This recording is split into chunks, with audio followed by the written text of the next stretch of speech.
নমস্কার, শুরু করছি প্রতিচ্ছবি সংবাদ।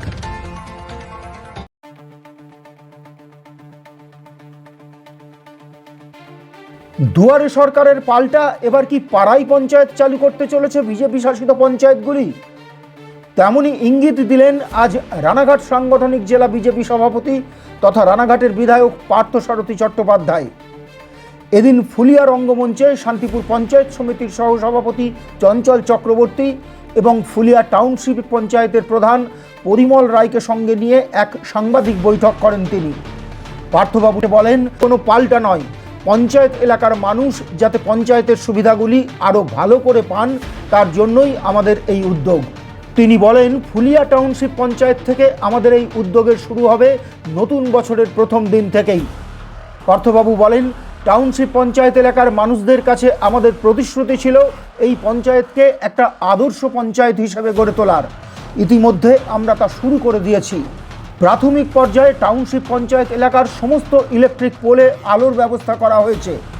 এরপর পঞ্চদশ অর্থ কমিশনের যে টাকা রয়েছে সেই টাকায় আশু যে কাজগুলি করার দরকার সেই কাজে হাত দেবে টাউনশিপ পঞ্চায়েত। এছাড়া টাউনশিপ পঞ্চায়েত এলাকায় দুর্গা পুজো, কালী পুজো সহ যে সমস্ত পুজো হয় সেই সমস্ত দেবদেবী বিসর্জনের জন্য কাছাকাছি কোনো নিরঞ্জন ঘাট না থাকায় গঙ্গায় গিয়ে প্রতিমা নিরঞ্জন দিতে হয় এলাকার মানুষকে। পঞ্চায়েত ঠিক করেছে এখানে একটি জলাধার নির্মাণ করে সেখানে প্রতিমা নিরঞ্জনের ব্যবস্থা করা হবে। সেই কাজ শুরু হবে শীঘ্রই। এরপরেই তিনি বলেন, টাউনশিপ পঞ্চায়েত একটা ভালো উদ্যোগ নিয়েছে যে টাউনশিপের মানুষদের আর যাতে পঞ্চায়েতে যেতে না হয়, তার জন্য পঞ্চায়েতই যাবে পাড়ায় পাড়ায়। এই পর্বে সংশ্লিষ্ট পঞ্চায়েত সদস্য, পঞ্চায়েত প্রধান এবং পঞ্চায়েতের সংশ্লিষ্ট কর্মীরা পাড়ায় পাড়ায় ঘুরবেন এবং মানুষের সমস্যা ও পরামর্শ শুনে তা সুরাহার চেষ্টা করবেন। পার্থবাবু বলেন, এই উদ্যোগ সম্ভবত রাজ্যের মধ্যে প্রথম। একই সঙ্গে তিনি বলেন, এই কাজে সফলতা পেলে তাদের ক্ষমতায় থাকা অন্যান্য পঞ্চায়েতেও পরবর্তীতে তারা চেষ্টা করবেন এই উদ্যোগ চালু করতে। প্রসঙ্গক্রমে পার্থবাবু বলেন, অহেতুকভাবে এই রাজ্যে আয়ুষ্মান ভারত চালু করতে না দিয়ে রাজ্যের মানুষকে বঞ্চিত করা হয়েছে।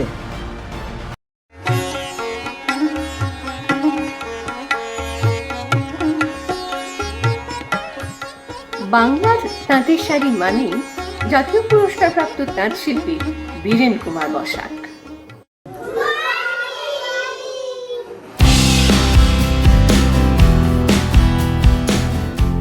নমস্কার সকলকে। উৎসবের শহর শান্তিপুরে পুঁথিগত শিক্ষার সঙ্গে সঙ্গে বাহ্যিক নানা ধরনের শিক্ষা নিয়ে উপস্থিত অভিনব কায়দায় CBSE based Shantipur central model school, opposite bank of Baroda, Shantipur, Nadia.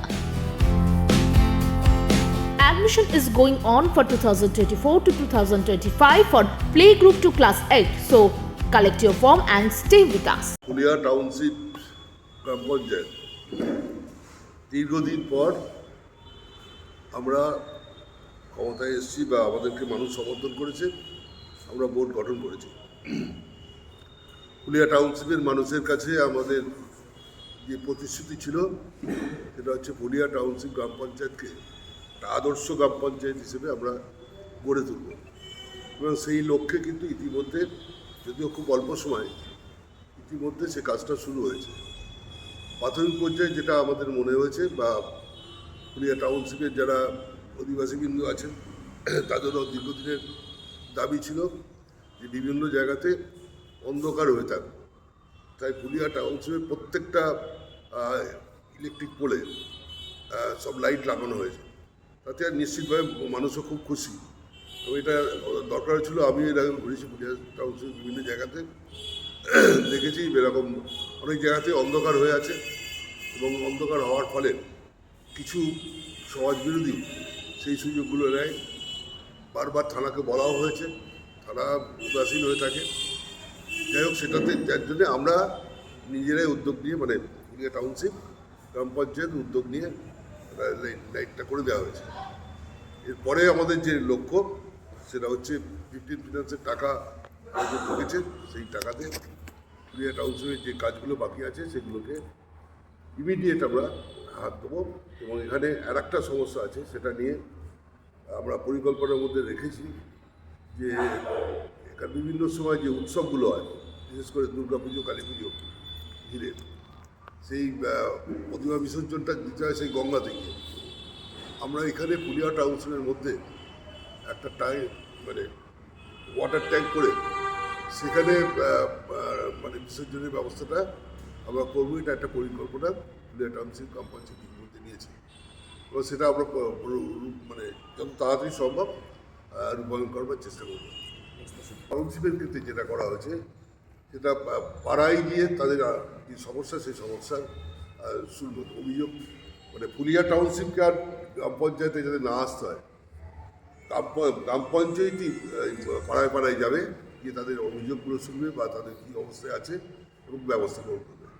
এটা আমরা করতে যাচ্ছি, পুলিয়া টাউনশিপ করতে যাচ্ছি। এবং জল জীবন মিশন যেটা প্রধানমন্ত্রী নরেন্দ্র মোদীর স্বপ্ন, এবং এটা প্র্যাকটিক্যালি 23 সালে শেষ করার কথা ছিল, কিন্তু এখনও পর্যন্ত শেষ হয়নি। সারা রাজ্য জুড়েই চলছে। পুলিয়া টাউনশিপে জলের অভাব দীর্ঘদিন ধরে আছে। আমিও এর আগে বলেছিলাম, তো একসময় মানে এখানে পাম্পটা খারাপ হয়ে গেছিল।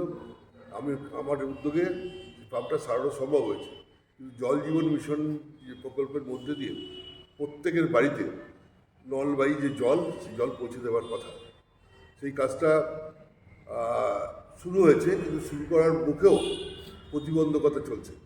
কিন্তু পুলিয়া টাউনশিপ একদম মানে কঠোর সিদ্ধান্তের মধ্যে আছে। গতকালকে বোধহয় বিডিও সাহেব ভিজিটও করেছে, এবং ওইখানে জল প্রকল্পের যে কাজ সেটা শুরু হবে যত তাড়াতাড়ি সম্ভব মানুষের কাছে। আমাদের নলবাহী যে জল, প্রধানমন্ত্রীর যে স্বপ্ন, সেই স্বপ্নের জল জীবন মিশন প্রকল্পের মধ্যে দিয়ে জল পৌঁছে দেওয়া হবে। বলছি, পাড়ায় পঞ্চায়েতের ক্ষেত্রে কি পঞ্চায়েতের যারা স্টাফ আছে তাদেরকে কি পাড়ায় পাড়ায় নিয়ে গিয়েই কর্মসূচিটা পালন করা হবে? অবশ্যই ওই এলাকার মেম্বার থাকবে এবং পঞ্চায়েতের যে স্টাফ থাকবে, প্রধান অবশ্যই প্রধান থাকবে, প্রধান মেম্বার এবং ওই যারা স্টাফ আছে তাদেরকে নিয়ে গিয়ে অভিযোগ শোনাবে বা ব্যবস্থা কী দেওয়া হবে সেটা তাদের সঙ্গে আলোচনা করে তাদের যে ওপিনিয়ন, তার যে সাজেশন যেটা পঞ্চায়েত সমিতির ক্ষেত্রে করা হয়েছে, যে একটা বক্স করা হয়েছে সাজেশন দেওয়া বা অভিযোগ জানানো। এই ফুলিয়া টাউনশিপের গ্রাম পঞ্চায়েতের ক্ষেত্রে সেটা না করে গ্রাম পঞ্চায়েতই চলে যাবে মানুষের কাছে, গিয়ে তাদের যে সাজেশন, তাদের উপদেশ, সেগুলোকে শুনে নিয়েছে, সেটাকে রূপায়ণ করবে। এই উদ্যোগটাকে এখানেই প্রথম? আমার তো মনে হয় প্রথম সেক্ষেত্রে উদ্যোগ, মানে আমার মনে হয় আমাদের এই রাজ্যে কোথাও নেই। রাজ্যে তো দুয়ারে সরকার অলরেডি তো চালু করে দিয়েছে।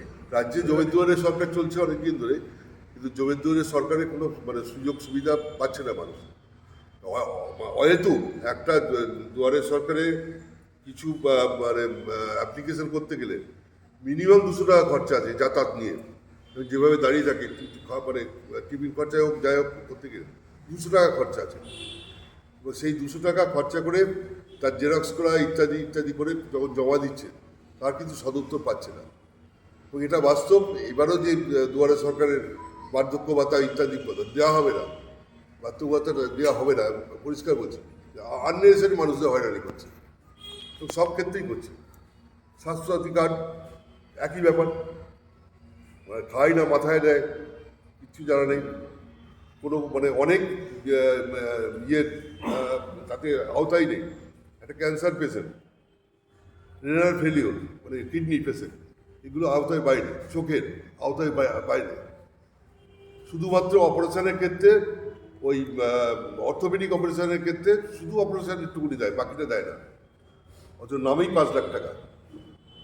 কিন্তু সেই জায়গাতে যদি আয়ুষ্মান যোজনা প্রকল্প এখানে চালু হতো, আয়ুষ্মান যোজনা প্রকল্প চালু হলে অসুবিধাটা কী ছিল? মাননীয় মুখ্যমন্ত্রী, ওনার কার্ড থাকতো, তার পাশাপাশি আয়ুষ্মান যোজনা চলতো, মানুষগুলো তো সঠিক চিকিৎসাটা পেত। এবং আমাদের এখানে যেমন এইমস চলে এসছে, আমাদের এখানে ন্যাশনাল ক্যান্সার রাজারহাটে চালু হয়ে গেছে, সেই সব জায়গা থেকে সুবিধাটা পেত। এবং পাশাপাশি কেউ বাইরে গেছে, আমি বাইরে গেছি, মহারাষ্ট্রে গেছি, হঠাৎ আমি ওখানে অসুস্থ হয়ে পড়লাম, আমার পকেটে যদি একটা আয়ুষ্মান যোজনা থাকে, ওখানে তো স্বাস্থ্যসাথী কার্ডের কোনো মূল্য নেই, কিন্তু আয়ুষ্মান যোজনার কার্ড যদি আমার পকেটে থাকে, সেইটা দিয়ে তো আমি চিকিৎসা পেতে পারি। এই প্রকল্পটি কবে থেকে চালু হবে পাড়ায় পঞ্চায়েত? পাড়ায় পঞ্চায়েত কি দুয়ারে সরকারের বিকল্প? না না, দুয়ারে সরকার না, ওটা জমির দুয়ারে সরকার। হ্যাঁ, আপনারা যেমন বলছেন দুয়ারে সরকারে কিছু পাওয়া যায় না, হ্যাঁ। তাহলে পাড়ায় পঞ্চায়েতে কি সব কিছু পাওয়া যাবে? সেই উদ্দেশ্যে নিয়ে তো করা হচ্ছে। না, তাহলে আমরা পাড়ায় ধরতেই পারি। পাড়ায় পঞ্চায়েতের ব্যাপারটা হচ্ছে পঞ্চায়েতটা চলে যাচ্ছে ইয়েতে। আর দুয়ারে সরকার বিষয়টা আলাদা। কিন্তু এই যে পঞ্চায়েতের মানুষজন যারা অসুবিধার সম্মুখীন হচ্ছে, পাড়ায় পঞ্চায়েত গেলে সেই অসুবিধাগুলো তো জানাতে হবে সেই সরকারকেই, কিন্তু সেখানে দুয়ারে সরকারের থেকে এটা কেন বেশি প্রাধান্য পাবে? না, পঞ্চায়েতের কাজ করবে তো পঞ্চায়েত। এই পুরিয়া টাউনশিপের গ্রাম পঞ্চায়েতের যারা অধিবাসী তারা তো টাউনশিপ পঞ্চায়েত থেকেই তো ইয়ে পাবে, মানে সুবিধাই বলুন বা কাজকর্মের বিষয়টা তো এখানেই বলতে হবে। সেইটা এখানে অফিসে না এসে ওখানে গিয়ে শুনবে। সুবিধাগুলো তো তার মানে সেই পশ্চিমবঙ্গ রাজ্য সরকার যেসব সুবিধাগুলো সেইগুলোই তো। পশ্চিমবঙ্গ সরকার কোনো সুবিধা দেয় না, সমস্ত টাকাটাই কিন্তু কেন্দ্রীয় সরকার বরাদ্দ কিন্তু টাকা। সেটার মধ্যে তো একটা পার্সেন্টেজ হয়তো কিছু percentage আছে, কিছু কিছু পার্সেন্টেজ আছে, কিন্তু সবটাই আছে। কেন্দ্রীয় সরকার না দিলে কিছু রাজ্য সরকারের কিছু করণীয় নেই। হ্যাঁ, 15 ফিনান্সে যেমন ড্রেনেজ থেকে শুরু করে আর কি রাস্তা রিপেয়ারিং আছে এগুলো 15 ফিনান্সে আছে। 15 ফিনান্সের থেকে অনেক টয়লেট এখানে করা হয়েছে যেগুলো অকেজো হয়ে পড়ে আছে, যার ব্যবহার হয় না টাউনশিপ পঞ্চায়েতের মধ্যে। সেগুলো নিয়ে পঞ্চায়েত কী ব্যবস্থা নেবে? আমরা তো এটা আগে বলেছি যে এই সরকার সব কিছু খায়। এই সরকার চাকরি খায়, এই সরকার টাকা খায়, এই সরকার তোলাবাজি খায়, এই সরকার নমিনেশন পেপার খেয়ে নেয়, এই সরকার ওই মানে ব্যালট পেপার খেয়ে নেয়, এই সরকার পায়খানাও খায়। পায়খানাগুলো খেয়েছে বলে আজকে এই অবস্থা।